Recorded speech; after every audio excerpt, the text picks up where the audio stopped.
will be, not CSS, but cabinet secretaries will be vetted from next week, right? Yeah. So, yeah, and some of the names that were implicated in some of these graft charges have actually been, dropped. Just dropped, because then that's just geared to giving any other person who works in that committee, because you cannot ask then a question of, but this case is ongoing about you in terms of the record, isn't it?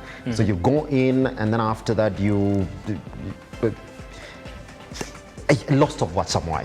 That's it. Because then when it comes to integrity, then they're not going to have any issue with you. Do you think Chapter 6 means anything in this country? It does. I think it only means something to you and I. Yeah, that's it, isn't it? But by the way, and this is why, and this is what we need to be really strong, but make it clear in the Constitution, by the way, in the sense of, if you're going to be a public officer, Amwai, your name.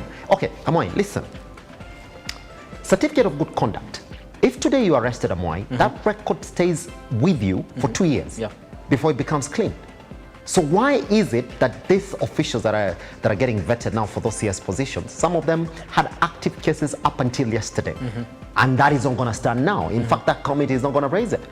We also need to give certificate of good conduct to the CSs and tell them, if indeed you've been indicted somewhere in terms of a corruption charge, listen, wait for 3 more years before you come in and ask for government position. That's how it's going to be. All right. Anyway. Now, listen, I know we would need to go to the next segment, but just a quick one here. Raila back with the masses after a 5-year alliance with the state. That's also one of the topics here, because we saw him actually speak to the masses, go to Madare, and Boda Boda and Bunge la Mwananchi and all that. So what do you make of that in just a short while before we move to the next? Is he back? He is back, definitely. Okay. Raila has never been absent. Do we need him back? He was absent for 5 years, though, for almost 4 years, up to 2022. Okay. But he's back now. So the opposition is still we are live. Okay. That's it. All right. That's how we look at it. So that is on page 6 of the Daily Nation. You can, on the Standard rather, not the Daily Nation. Yes. Okay. Pretty much. Guess what? Let's take a tiny break again. Once we come back, then let's see whatever it is that you're talking about online. And as much as your trends are concerned, this morning you're still watching the Morning Drift.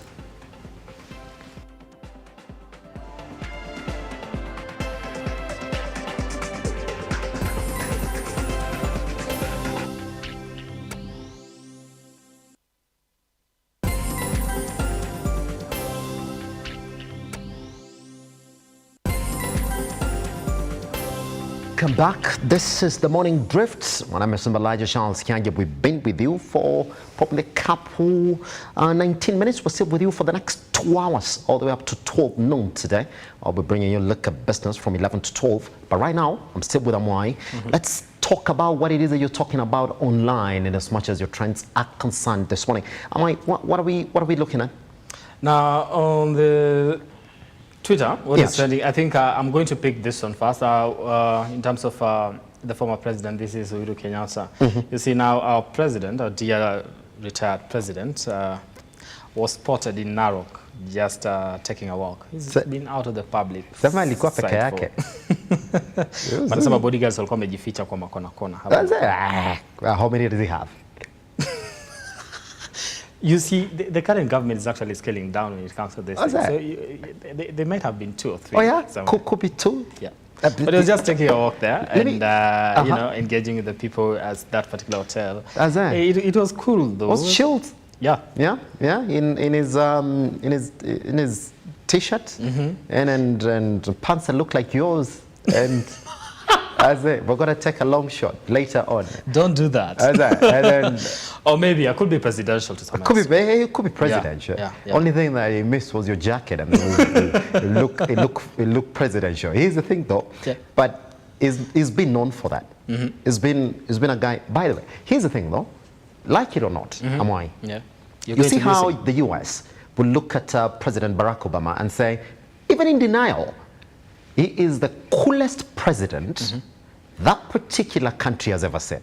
Let's be honest with ourselves. Cooler than cool. I'm lacking a phrase. It's Friday. I don't know why I'm not getting my terms right. Yeah, chilled, cool. Precise, to the point. I mean, even if you hate him, you're still like okay, but you're still cool. Same thing in this country since independence. All right, to date, that's not that's no opinion on the current president, that's William Ruto. But if you're rating them on who's cool, former president. Former president. Yeah. Okay. Uhuru Kenyatta. I'll give it to him. Yeah. Cool. He's the most memeable president. You will say that. Yeah. Okay. Let me just take something somebody said in regards to that. Uhuru Kenyatta was one of the very civilized man, and he will forever be respected for that. Definitely. At no single time did he carry. This one is different. Somebody's wilding, yeah.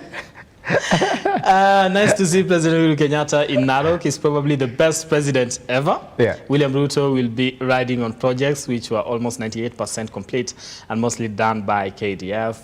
Yeah, just people mesmerized by Uhuru Kenyatta. Just going back. Just taking out. I always feel President Uhuru Kenyatta felt trapped as a president. I think he greatly missed the freedom of just being a Kenyan. I think freedom is here.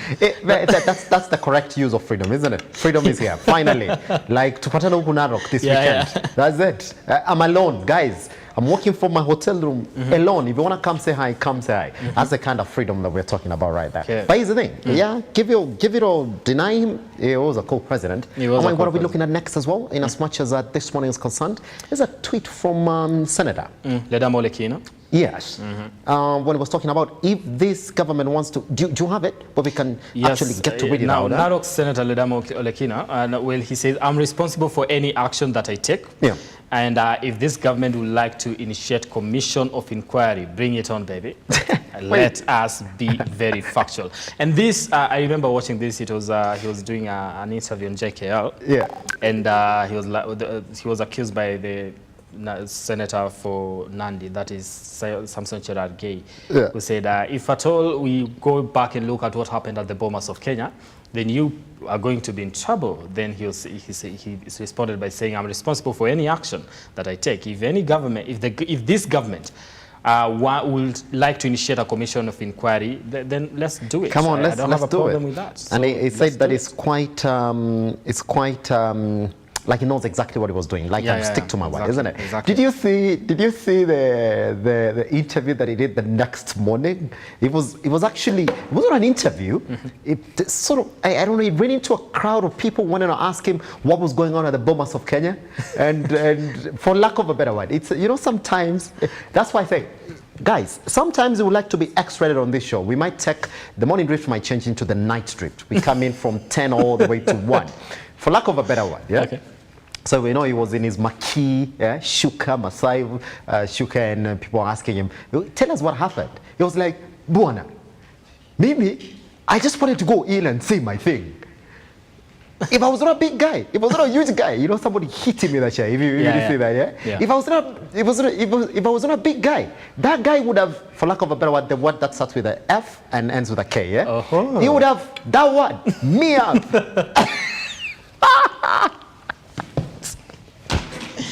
And then without a K in the world. Anyway, Amwai, let's move away from Senator Oledava. Can we check one more just before we step out, because I think we're out of time. And I think one of the also thing that is trending, I think it is one that which we were talking about, Ida Odinga's bodyguard, and that is you know, who was shot dead this morning at around 4 a.m. At Riyadh at their home. So that is also trending on Twitter. It's breaking, actually. The bodyguard of wife of the Kenya's chief opposition leader, Raila Odinga, has been shot dead this morning by unknown assailants in Kisumu. Okay? Barak Jaraha. His name is Barak Jaraha. That is the name of the bodyguard who was shot dead. And these pictures are actually people condoling with the family and saying sorry and rest in peace. And also raising a lot of questions on exactly what might have happened. What exactly were they looking for? Why he was shot dead, what exactly could have happened. So a lot of questions are actually happening. That's it. Now, those are some of the trends that you are waking up to this morning. Guess what? I know Amwai is with you here today. Some of these conversations might make it into the whole scene of the entertainment segment this morning. I know he's got that analysis already put down. For now, we take a tiny break. Once we come back, I will be taking you all the way to the newsroom. So we see some of the headlines that you are pushing your Friday with as we usher in the weekend. All right.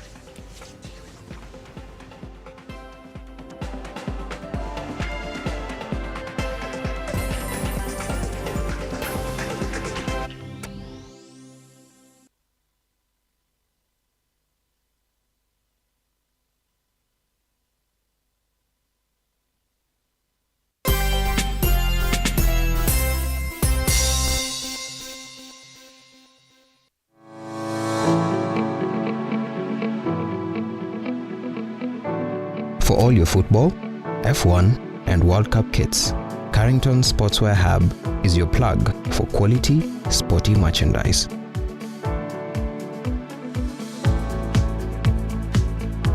Reach out on Instagram, Facebook and Twitter at Lookuptv or call us on 0700 893 542.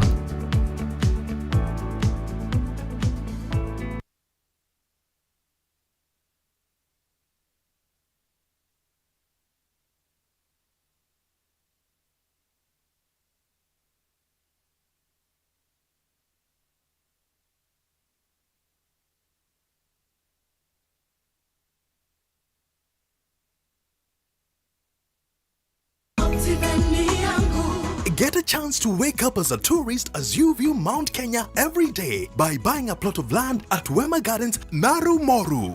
At only 400 meters off tarmac, this is the right place to build your dream home, cottages or holiday homes. You can also buy this property to give to your children as a special inheritance. Water and electricity are in the vicinity, while neighbors are already building their homes. These plots are specially ready for you with title deeds scheduled to be out in 6 months.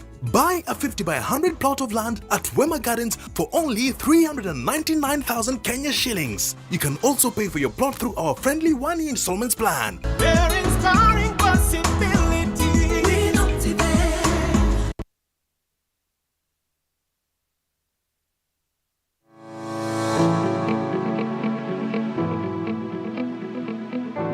For all your football, F1 and World Cup kits, Carrington Sportswear Hub is your plug for quality, sporty merchandise.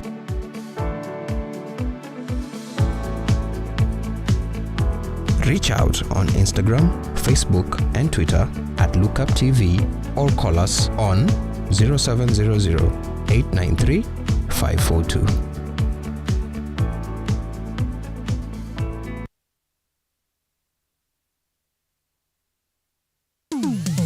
Hapa kazi tu inaendelea kuwasaka na kuwatambua wale ambao wanafanya kazi extraordinary na zile kazi za kujituma. Biashara yote unaambiangwa, as long as you have a plan, you can do it. Our service is about kufurahisha the customer.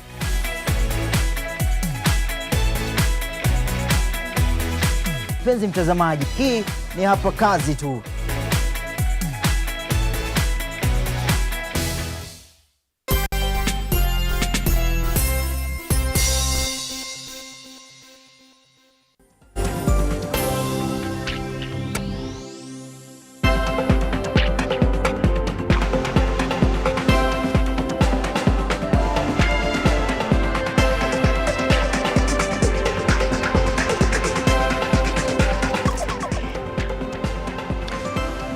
Right, welcome back.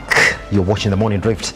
My name is Simba, Elijah Charles Kiage. Let's cross over to the newsroom so we can get to tell you some of the news headlines that you're waking up to this morning.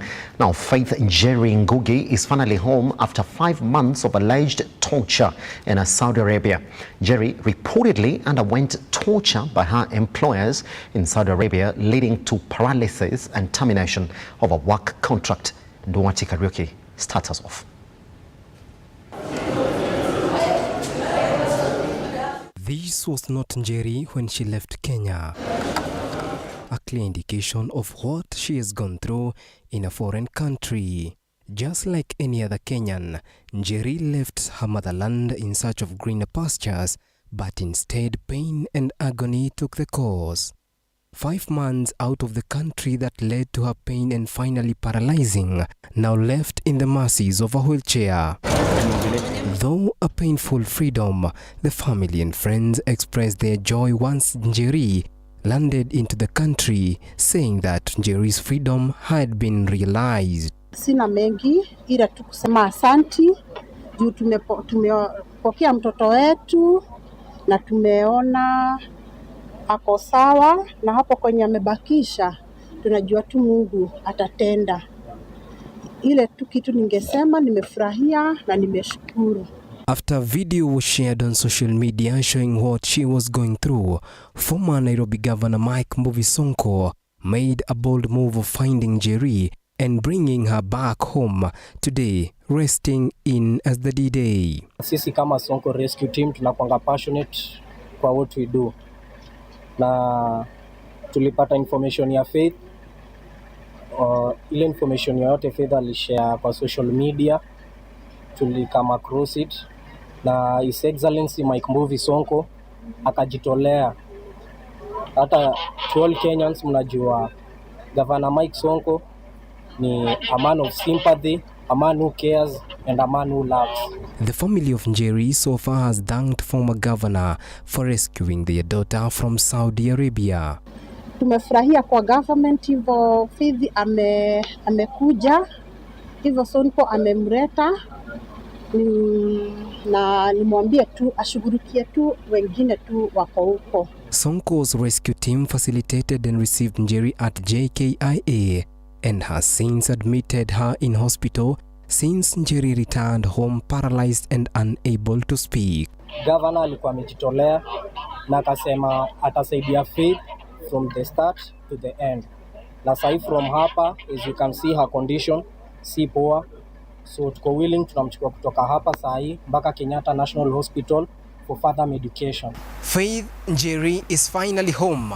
Today's picture is just but a clear indication of what Faith has undergone in earnest to find a better life. Now the question remains, when will this end? Karaoke Nduati, Lookuptv, Nairobi.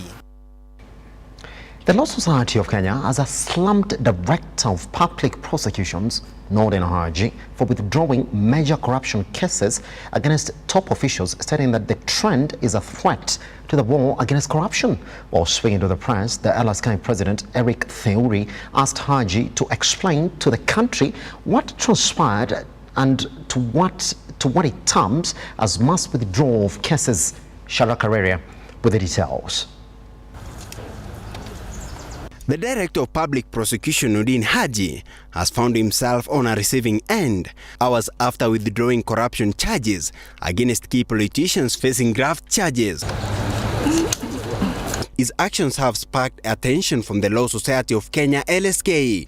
We have witnessed a spate of withdrawal of cases facing various suspects, and some of whom have been nominated for appointment as cabinet secretaries. The tough-speaking LSK President Eric Theuri stated that the move poses a grave danger to the rule of law, calling on DPP Haji to come out publicly and relieve the reasons behind the successful withdrawal of high-profile cases. The DPP must take responsibility and explain how the decision to charge was arrived at in the first instance. We all recall that some of those suspects were arrested in somewhat dramatic situations, with media press releases as to the reasons for their arrest and arraignment in court. However, the discontinuation of charges have been done silently and without any press release from the DPP. Theuri stated that the DPP Haji owes the country an explanation as to the reasons informing the discontinuation of cases to restore confidence in his office. We are therefore alarmed by the recent decisions by the DPP, as they point to either two very disturbing scenarios. One, that the prosecutions were mounted for ulterior purposes whose end have been achieved or overtaken by events, or two, that the DPP has withdrawn the cases to aid an ulterior motive. Theuri has also had the judiciary, singling out the magistrate handling different cases, to insist on the DPP providing credible and cogent reasons before allowing the discontinuation of the charges. The country was drawn into a frenzy on Wednesday when the Director of Public Prosecution, Nordin Haji, dropped some cases pending completion of the respective trials. Matters dropped include a graft case against former Kenya Power boss Ben Chumo and appointed CS Aisha Jumwa. The big question remains, is the DPP under pressure to let go those who are accused of siphoning public money? The Law Society of Kenya has now asked the Director of Public Prosecution, Odin Haji, to move with speed and explain to Kenyans why the withdrawal of corruption charges against those leaders. Reporting for Lookuptv from LSK offices in Nairobi County, my name is Shadrach Kareria. In the past 1.5 months of President William Ruto's administration, one thing stands out. His deputy is a very busy man. Rigathi Gachagua has chaired key government functions and attended various fora in his capacity as the deputy president. President William Ruto, while unveiling his cabinet, announced that his deputy will have well-articulated roles in the running of the government. Our reporter Henry Tende looks at the deputy president who has taken a front seat in the management of the country, giving his office a new lease of life. Here's what that report termed as a busy Gachagua rates. As I promised, my deputy is going to be a very busy person. While unveiling his cabinet, President William Ruto assigned his deputy Rigathi Gachagua special roles and responsibilities in line with the Constitution. These roles were to deputize the president in execution of all functions prescribed by the Constitution. Deputy president was also charged with chairing cabinet committees. Gachagua was additionally tasked to oversee implementation of cabinet decisions across ministries and departments. He was to coordinate intergovernmental relations between the national government and the county government, including chairing of intergovernmental budgets and economic council. He was also given mandate to coordinate planning and supervise implementation of development partners' funded programs and projects. In the past 1.5 months, Deputy President Rigathi Gachagua has demonstrated he has embraced these functions fully. His has been a busy schedule. Rigathi has chaired key meetings in efforts aimed at finding immediate and long-term solutions to perennial effects of drought in the country. He has been instrumental in distributing relief food to adversely affected communities. The second-in-command has also taken a front seat in peace efforts, chairing security meetings with leaders drawn from areas that continue to face insecurity challenges such as Turkana, Samburu, Laikipia, West Pokot, Baringo and Elgeyo Marakwet.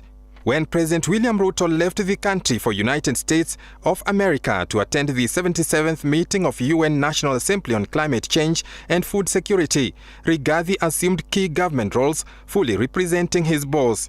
The deputy president flew to Kisumu to attend the annual School Arts Gala.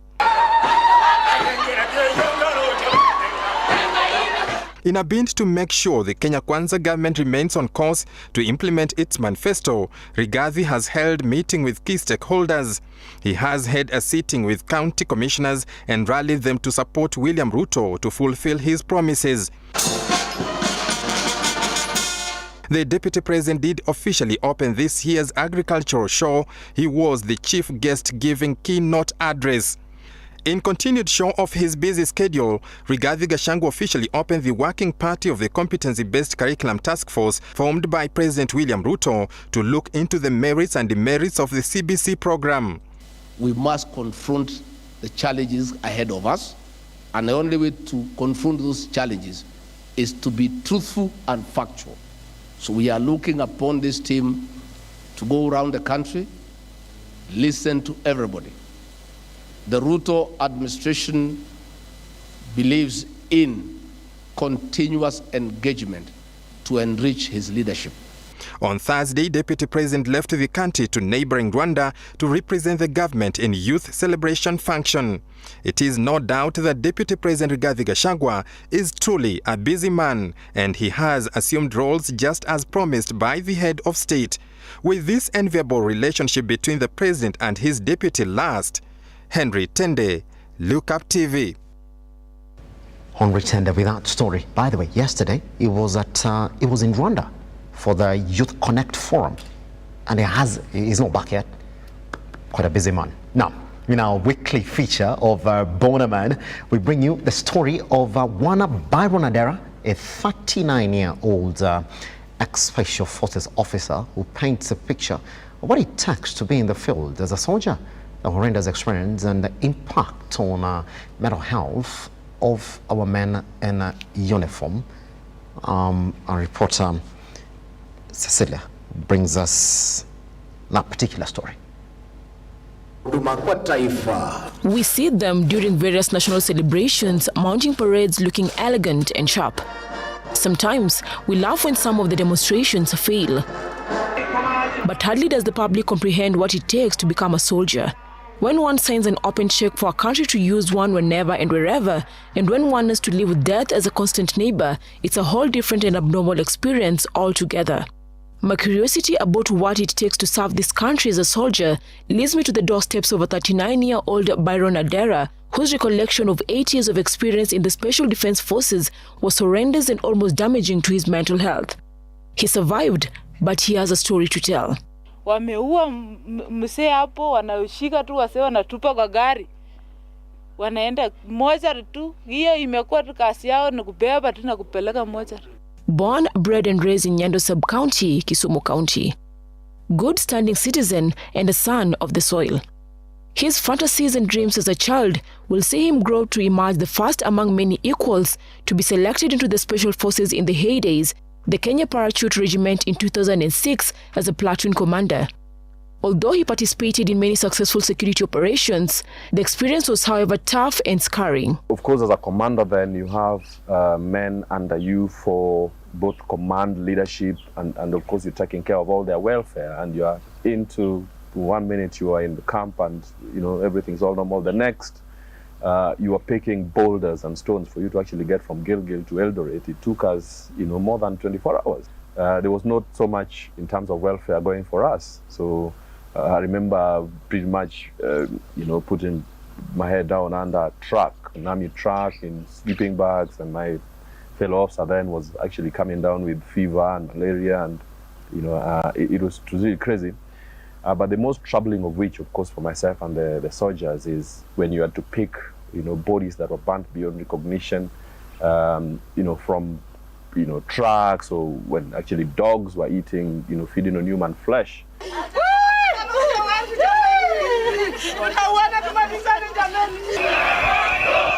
That became a very emotional period for us, especially then that the army was we were not mandated to a huge extent to actually use extra force. Kenya has reeled in both local and national political chaos over time, with soldiers being placed at the heart of it all.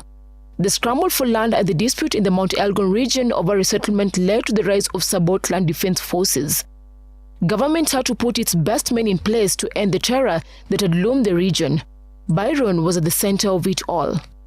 To reckon with, to some extent, they had killed policemen, they had killed the most specialized parts of the police service, then burnt down police stations, killed loads and loads of civilians. By that time, the carnage was put to several hundreds of people that had lost their lives, and several thousands or hundreds of thousands of people had been displaced from Mount Elgon. I lost a very dear soldier to me in that jungle, the only casualty that did happen, a shot in that jungle, but he paid the ultimate price for the liberation of the populace there. No woman gets raped anymore, no man at least gets attacked, or no taxation, illegal taxation as it was. These sons have saved the country from the shackles and menace of terror attacks and rogue assassins.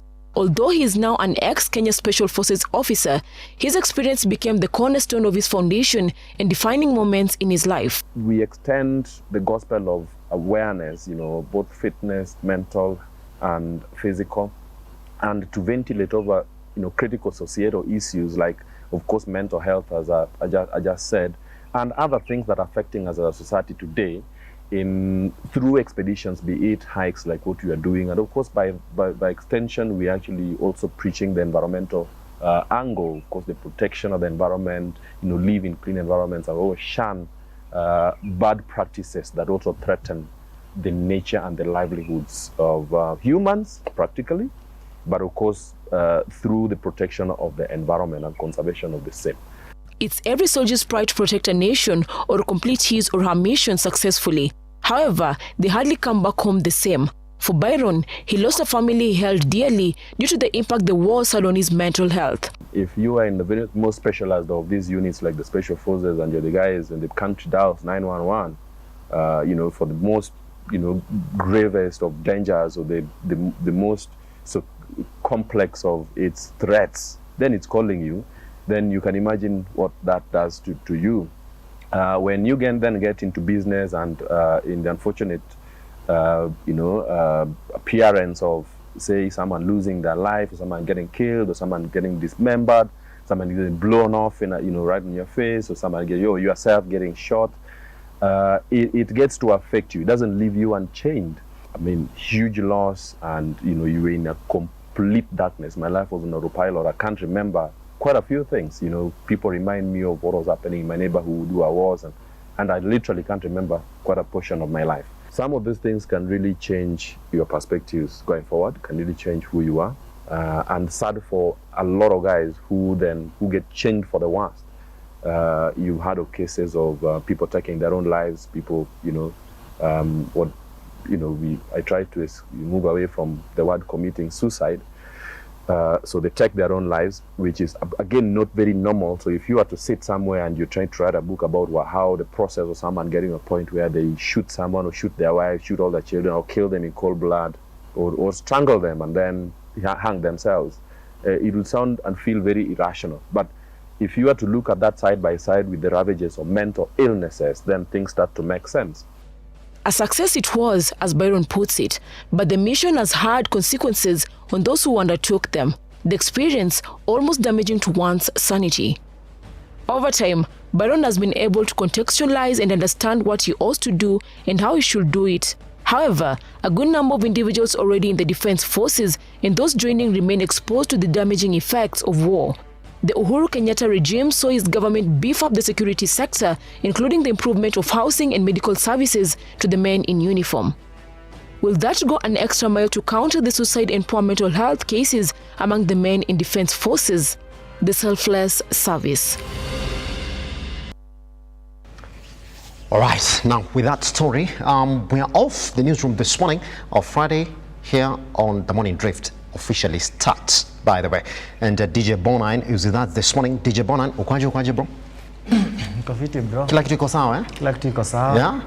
Habari ndio hiyo. Guess what? Jump right into the music bana. Acha tukule ngoma. Sawa. It's called a Record Friday.